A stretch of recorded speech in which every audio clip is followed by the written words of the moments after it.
Capítulo 49. Por inexplicables que le parecieran a toda la familia las circunstancias de su liberación, lo cierto era que Edward era libre, y a todas les fue fácil predecir en qué ocuparía esa libertad, tras experimentar los beneficios de un compromiso imprudente, contraído sin el consentimiento de su madre, como lo había hecho ya por más de 4 años. Al fracasar ese, no podía esperarse de él nada menos que verlo contrayendo otro. La diligencia que debía cumplir en Barton era, de hecho, bastante simple. Solo se trataba de pedirle a Elinor que se casara con él, y considerando que no era totalmente inexperto en tales cometidos, podría extrañar que se sintiera tan incómodo en esta ocasión como en verdad se sentía, tan necesitado de estímulo y aire fresco. No es necesario, sin embargo, contar en detalle lo que tardó su caminata en llevarlo a tomar la decisión adecuada, cuánto demoró en presentarse la oportunidad de ponerla en práctica, de qué manera se expresó y cómo fue recibido.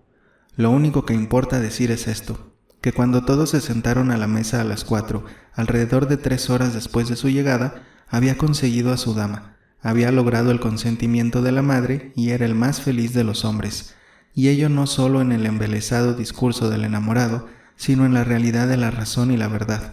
Ciertamente su dicha era más que la común. Un triunfo mayor que el corriente en los amores correspondidos le henchía el corazón y le elevaba el espíritu. Se había liberado, sin culpa alguna de su parte, de ataduras que por largo tiempo lo habían hecho infeliz y lo habían mantenido unido a una mujer a quien hacía mucho había dejado de amar, y de inmediato había alcanzado en otra mujer esa seguridad por la que debió desesperar desde el mismo momento en que la había empezado a desear. Había transitado no desde la duda o el suspenso, sino desde la desdicha a la felicidad, y habló del cambio abiertamente con una alegría tan genuina, fácil y reconfortante como nunca la habían conocido antes sus amigas. Le había abierto el corazón a Elinor, le confesó todas sus debilidades y trató su primer e infantil enamoramiento de Lucy con toda la dignidad filosófica de los 24 años. Fue un apego tonto y ocioso de mi parte, dijo, consecuencia del desconocimiento del mundo y de la falta de ocupación. Si mi madre me hubiera dado alguna profesión activa cuando a los 18 años me sacaron de la tutela del señor Pratt, estoy seguro de que nada habría ocurrido jamás, pues aunque salí de Longstaple con lo que en ese tiempo creía la más invencible devoción por su sobrina, aún así, si hubiera tenido cualquier actividad, cualquier cosa en que ocupar mi tiempo y que me hubiera mantenido alejado de ella por unos pocos meses, pronto habría superado esos amores de fantasía, especialmente si hubiera compartido más con otras personas, como en ese caso habría debido hacerlo. Pero en vez de emplearme en algo, en vez de contar con una profesión elegida por mí, o que se me permitiera elegir una, volví a casa a dedicarme al más completo ocio, y durante el año que siguió, carecí hasta de la ocupación nominal que me habría dado la pertenencia a la universidad, puesto que no ingresé a Oxford sino hasta los 19 años. No tenía, por tanto, nada en absoluto que hacer, salvo creerme enamorado, y como mi madre no hacía del hogar algo en verdad agradable, como en mi hermano no encontraba ni un amigo ni un compañero y me disgustaba conocer gente nueva, no es raro que haya ido con frecuencia a Longstaple, que siempre sentí mi hogar y donde tenía plena seguridad de ser bienvenido. Así, pasé allí la mayor parte del tiempo entre mis 18 y 19 años. Veía en Lucy todo lo que hay de amable y complaciente. Era bonita también, al menos eso pensaba yo en ese tiempo, y conocía tan pocas mujeres que no podía hacer comparaciones ni detectar defectos. Tomando todo en cuenta, por tanto, creo que por insensato que fuera nuestro compromiso, por insensato que haya resultado ser después en todo sentido, en ese tiempo no fue una muestra de insensatez extraña o inexcusable. Era tan grande el cambio que unas pocas horas habían producido en el estado de ánimo y la felicidad de las Dashwood, tan grande que no pudieron menos que esperar todas las satisfacciones de una noche en vela. La señora Dashwood, demasiado feliz para lograr alguna tranquilidad, no sabía cómo demostrar su amor a Edward o ensalzar a Elinor suficientemente como agradecer bastante su liberación sin vulnerar su delicadeza, ni cómo ofrecerles oportunidad para conversar libremente entre ellos y al mismo tiempo disfrutar, como era su deseo, de la presencia y compañía de ambos. Marianne podía manifestar su felicidad únicamente a través de las lágrimas, podía caer en comparaciones, en lamentos, y su alegría, aunque tan sincera como el amor por su hermana, ni le levantaba el ánimo, ni podía ponerse en palabras. Pero Elinor, ¿cómo describir sus sentimientos? Desde el momento en que supo que Lucy se había casado con otro, que Edward estaba libre, hasta el instante en que él justificó las esperanzas que tan de inmediato habían seguido, tuvo alternativamente todas las emociones, menos la calma. Pero cuando hubo pasado el segundo momento, cuando desaparecieron todas sus dudas, todas sus cuitas, cuando pudo comparar su situación con la del último tiempo, cuando lo vio honorablemente libre de su anterior compromiso, cuando vio que aprovechaba su libertad para dirigirse a ella y declararle un amor tan tierno, tan constante como ella siempre lo había supuesto, se sintió abrumada, dominada por su propia felicidad, y a pesar de la afortunada tendencia de la mente humana a aceptar rápidamente cualquier cambio para mejor, se necesitaron varias horas para devolverle la serenidad a su ánimo o algún grado de tranquilidad a su corazón. Edward se quedaría ahora al menos una semana en la cabaña, pues más allá de cualquier otra obligación que debiera cumplir, le era imposible dedicar menos de una semana a disfrutar de la compañía de Elinor o que alcanzaran a decir en menos tiempo la mitad de lo que debían decirse sobre el pasado, el presente y el futuro, pues aunque unas pocas horas pasadas en la difícil tarea de hablar incesantemente bastan para despachar más temas de los que pueden realmente tener en común dos criaturas racionales, con los enamorados es diferente. Entre ellos nunca se da por terminada ninguna materia, ni se da por comunicado algo a no ser que se lo haya repetido 20 veces. El matrimonio de Lucy, la inagotable y explicable sorpresa que les había producido a todos, por supuesto alimentó una de las primeras conversaciones de los enamorados, y el particular conocimiento que Elinor tenía de cada una de las partes hizo que, desde todos los puntos de vista, le pareciera una de las circunstancias más extraordinarias e inconcebibles que hubieran llegado a sus oídos. Cómo era que se habían juntado y qué atractivo podía haber influido en Robert para llevarlo a casarse con una muchacha de cuya belleza ella misma lo había escuchado hablar sin ninguna admiración,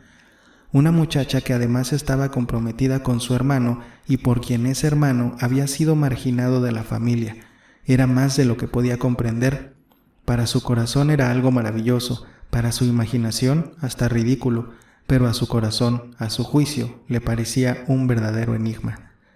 La única explicación que se le ocurría a Edward era que quizá, habiéndose encontrado primero por azar, la vanidad de uno había sido tan bien trabajada por los halagos de la otra, que eso había llevado poco a poco a todo lo demás. Elinor recordaba lo comentado por Robert en Harley Street respecto de cuánto podría haber logrado él de haber intervenido a tiempo en los asuntos de su hermano. Se lo contó a Edward. «Eso es muy propio de Robert», fue su inmediato comentario. «Y es lo que seguramente tenía en mente», agregó luego, «al comienzo de su relación con Lucy, y al comienzo quizá todo lo que también quería ella era lograr que interpusiera sus buenos oficios en mi favor. Después pueden haber surgido otros planes». Durante cuánto tiempo esto había estado ocurriendo entre ellos, él tampoco podía imaginarlo, pues en Oxford, donde había elegido quedarse desde su salida de Londres, no tenía manera de saber de ella sino por ella misma, y hasta el último momento sus cartas no fueron ni menos frecuentes ni menos afectuosas de lo que siempre habían sido, ni la menor sospecha. Entonces lo preparó para lo que iba a seguir, y cuando finalmente reventó la noticia en una carta de la misma Lucy, creía que durante algún tiempo se había quedado pasmado entre la maravilla, el horror y la alegría de tal liberación. Puso la carta en manos de Elinor. «Estimado señor, con la certeza de haber perdido hace tiempo su afecto, me he sentido en libertad de entregar el mío a otra persona, y no dudo de que con él seré tan feliz como solía pensar que lo sería con usted, pero rehúso aceptar la mano cuando el corazón pertenecía a otra. Sinceramente deseo sea feliz con su elección, y no será mi culpa si no somos siempre buenos amigos, como nuestro cercano parentesco hace ahora apropiado. Sin ninguna duda le puedo decir que no le guardo rencor alguno, y estoy segura de que será demasiado generoso para hacer nada que nos perjudique. Su hermano se ha ganado todo mi afecto, y como no podríamos vivir el uno sin el otro, acabamos de volver del altar y nos dirigimos ahora a Dawlish a pasar unas pocas semanas, lugar que su querido hermano tiene gran curiosidad por conocer, pero pensé molestarlo primero con estas pocas líneas y para siempre quedaré su sincera amiga y hermana, que bien lo quiere, Lucy Ferrars. He quemado todas sus cartas y le devolveré su retrato a la primera oportunidad. Por favor, destruya las páginas que le he enviado con mis pobres frases, pero el anillo con mi cabello tendré el mayor gusto en dejárselo». Elinor la leyó y la devolvió sin ningún comentario. «No te preguntaré qué opinas de ella en cuanto a composición», dijo Edward. «Por nada del mundo habría querido en otros tiempos que tú vieras una de sus cartas. En una cuñada ya es bastante malo, pero en una esposa, cómo me han hecho sonrojar algunas de sus páginas, y creo poder decir que desde los primeros 6 meses de nuestro descabellado asunto, esta es la única carta que he recibido de ella en que el contenido compensó las faltas en el estilo». «Como sea que hayan comenzado», dijo Elinor tras una pausa, «ciertamente están casados y tu madre se ha ganado un castigo muy justo. La independencia económica que otorgó a Robert por resentimiento contigo le ha permitido a él escoger a su antojo y de hecho ha estado sobornando a un hijo con 1000 libras anuales para que termine haciendo lo mismo que la hizo desheredar al otro cuando lo intentó. Supongo que difícilmente le dolerá menos ver casada a Lucy con Robert que contigo.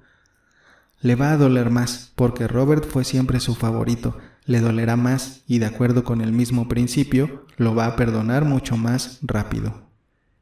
Edward no sabía en qué estaban las relaciones entre ellos en ese momento, pues no había hecho ningún intento por comunicarse con nadie de su familia. Había dejado Oxford a las 24 horas de haber recibido la carta de Lucy, y teniendo en mente como único objetivo encontrar el camino más rápido a Barton,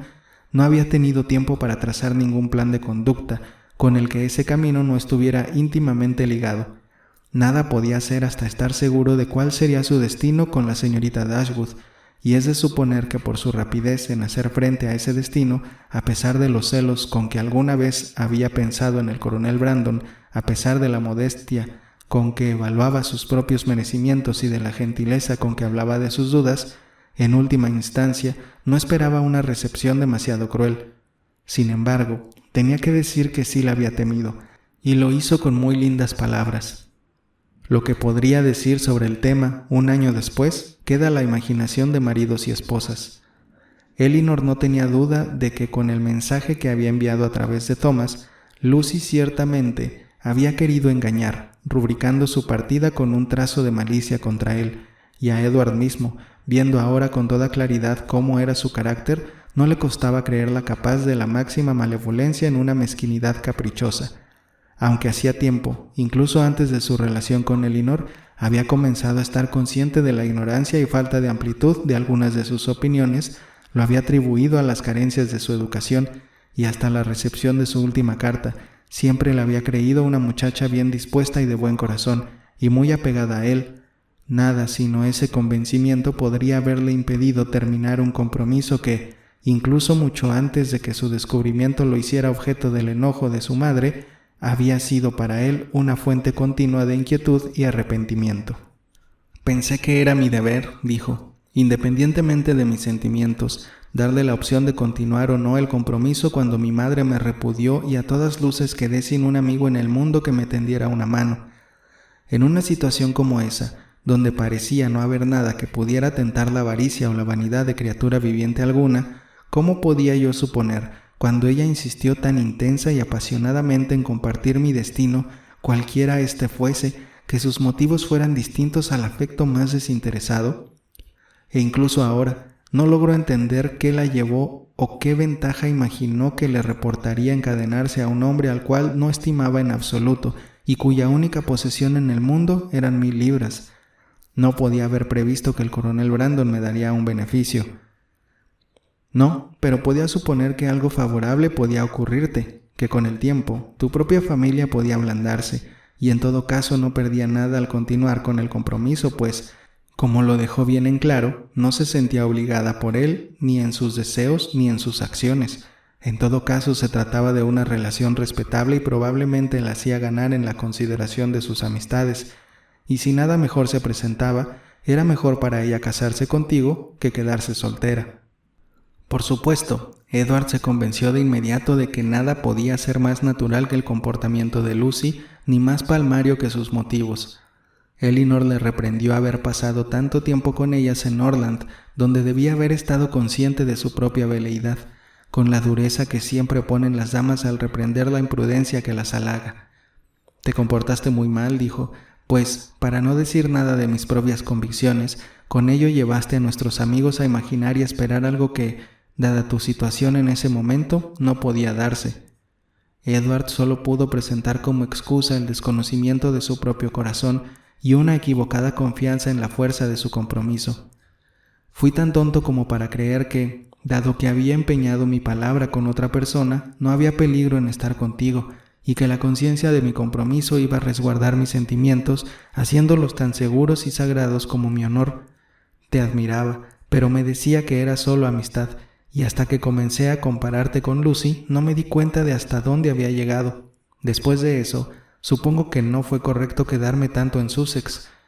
y los argumentos con los que intentaba reconciliarme con la conveniencia de hacerlo no eran mejores que estos. Es a mí a quien pongo en peligro, no le hago daño a nadie sino a mí mismo. Elinor sonrió, meneando la cabeza. Edward se alegró al saber que esperaban la visita del coronel Brandon a la casa, pues no solo deseaba conocerlo mejor, sino convencerlo de que ya no resentía que le hubiera dado el beneficio de Delaford, pues con los poco entusiastas agradecimientos que recibió de mi parte en esa ocasión, dijo, puede seguir creyendo que todavía no le perdono habérmelo ofrecido. Se asombraba ahora de no haber ido todavía a conocer el lugar, pero era tan escaso el interés que había puesto en todo el asunto que todo lo que sabía de la casa, del jardín y las tierras beneficiales, de la extensión de la parroquia, las condiciones de la tierra y el importe de los diezmos, se lo debía a la misma Elinor, que había escuchado tantas veces al coronel Brandon y le había prestado tanta atención que ahora tenía completo dominio sobre el tema. Después de todo esto, tan solo quedaba una cosa no aclarada entre ellos, una dificultad por vencer. Los unía su mutuo afecto y tenían la más cálida aprobación de sus verdaderos amigos.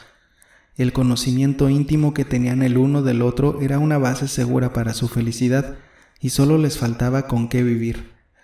Edward tenía 2000 libras y Elinor 1000, y sumado a ello el beneficio de Delaford era todo lo que podían considerar como propio, pues a la señora Dashwood le era imposible adelantarles nada, y ninguno de los dos estaba tan enamorado como para pensar que 350 libras al año bastarían para proveerlos de todas las comodidades de la vida.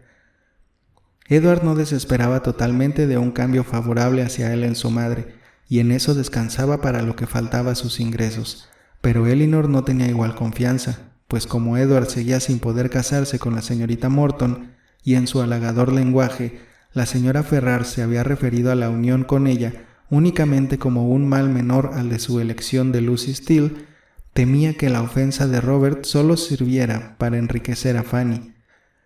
4 días después de la llegada de Edward apareció el coronel Brandon, con lo que se completó la satisfacción de la señora Dashwood y pudo tener el honor, por primera vez desde que vivía en Barton, de tener más compañía de la que su casa podía acoger. Se permitió a Edward retener sus privilegios de primer visitante, y así el coronel Brandon debía ir todas las noches a sus antiguos aposentos en la finca, desde los cuales volvía cada mañana lo suficientemente temprano para interrumpir el primer tête-à-tête de los enamorados después del desayuno. Después de 3 semanas de permanencia en Delaford, donde al menos al atardecer poco tenía que hacer excepto calcular la desproporción entre 36 y 16, el coronel Brandon llegó a Barton en un estado de ánimo tan decaído que para alegrarse requirió toda la mejoría en la apariencia de Marianne, toda la afabilidad de su recepción y todo el estímulo de las palabras de su madre. Entre tales amigos, sin embargo, y con tales halagos, pronto revivió. Todavía no le había llegado ningún rumor sobre el matrimonio de Lucy, no sabía nada de lo ocurrido, y por consiguiente pasó las primeras horas de su visita escuchando y asombrándose.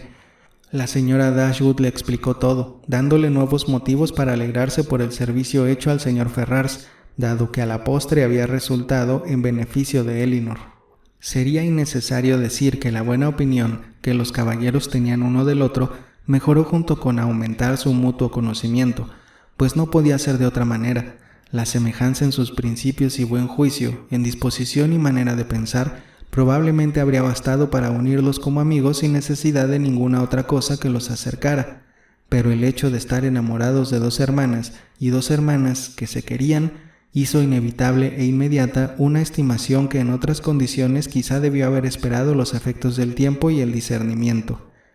Las cartas provenientes de la ciudad, que unos días antes habrían estremecido cada nervio del cuerpo de Elinor, ahora llegaban para ser leídas con menos emoción que gusto.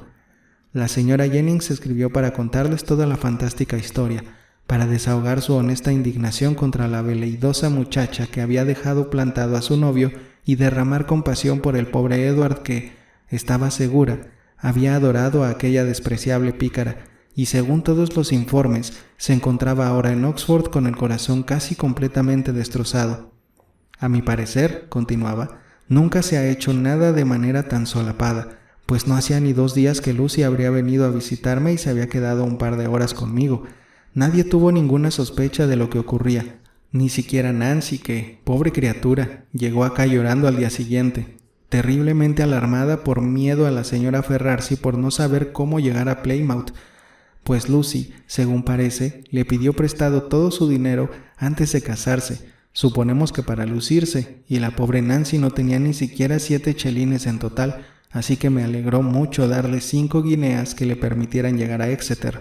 donde piensa quedarse 3 o 4 semanas en casa de la señora Burgess, con la esperanza, así le digo yo, de toparse otra vez con el reverendo. Y debo confesar que lo peor de todo es la mala voluntad de Lucy de no llevársela en su caleza. Pobre señor Edward, no puedo sacármelo de la cabeza, pero deben hacer que vaya a Barton y la señorita Marianne debe intentar consolarlo. El tono del señor Dashwood era más solemne. La señora Ferrars era la más desdichada de las mujeres. La sensibilidad de la pobre Fanny había soportado agonías y él estaba maravillado y lleno de gratitud al ver que no habían sucumbido bajo tal golpe. La ofensa de Robert era imperdonable, pero la de Lucy era infinitamente peor. Nunca más iba a mencionarse el nombre de ninguno de los dos ante la señora Ferrars, e incluso si en el futuro se la pudiera convencer de perdonar a su hijo, jamás iba a reconocer a su esposa como hija ni admitirla en su presencia. Trataba racionalmente el secreto con que habían manejado todo el asunto entre ellos como un enorme agravante del crimen, pues si los demás hubieran sospechado algo podrían haber tomado las medidas necesarias para evitar el matrimonio, y apelaba a Elinor para que antes se uniera a sus lamentos por el no cumplimiento del compromiso entre Lucy y Edward que servirse de ello para seguir sembrando la desgracia en la familia, y continuaba de la siguiente forma. La señora Ferrars todavía no ha mencionado el nombre de Edward, lo que no nos sorprende, pero lo que nos asombra enormemente es no haber recibido ni una línea de él sobre lo ocurrido. Quizás, sin embargo, ha guardado silencio por temor a ofender, y por tanto le escribiré unas líneas a Oxford insinuándole que su hermana y yo pensamos que una carta en que muestre la sumisión adecuada, dirigida quizá a Fanny y enseñada por ésta a su madre, no sería tomada a mal, pues todos conocemos la ternura del corazón de la señora Ferrars y que nada desea más que estar en buenos términos con sus hijos. Este párrafo tenía una cierta importancia para los planes y el proceder de Edward. Lo decidió a intentar una reconciliación, aunque no exactamente de la manera en que sugerían su cuñado y su hermana. La sumisión adecuada, repitió, pretenden que le pida perdón a mi madre por la ingratitud de Robert con ella y la forma en que ofendió mi honor. No puedo mostrar ninguna sumisión. Lo ocurrido no me ha hecho más humilde ni más arrepentido. Me ha hecho muy feliz, pero eso no les interesa. No sé de ningún gesto de sumisión que yo deba realizar. Bien puedes pedir que te perdonen, dijo Elinor, porque has ofendido, y pensaría que ahora hasta podrías llegar a manifestar algún malestar por haber contraído el compromiso que despertó el enojo de tu madre. Edward estuvo de acuerdo en que podría hacerlo, y cuando te haya perdonado, quizás sea conveniente alguna pequeña muestra de humildad cuando informes a tu madre de un segundo compromiso casi tan imprudente a sus ojos como el primero. Nada tuvo que objetar a esto Edward, pero aún se resistía a la idea de una carta en que se mostrara adecuadamente sumiso, y así, para hacerle más fácil la empresa, dado que manifestaba mucha mayor disposición a hacer concesiones de palabra que por escrito, se resolvió que en vez de escribirle a Fanny, debía ir a Londres y suplicarle personalmente que interpusiera sus buenos oficios en su favor. Y si ellos sí se comprometen, dijo Marianne en su nueva personalidad benevolente, en esforzarse por una reconciliación, tendré que pensar que ni siquiera John y Fanny están por completo desprovistos de méritos.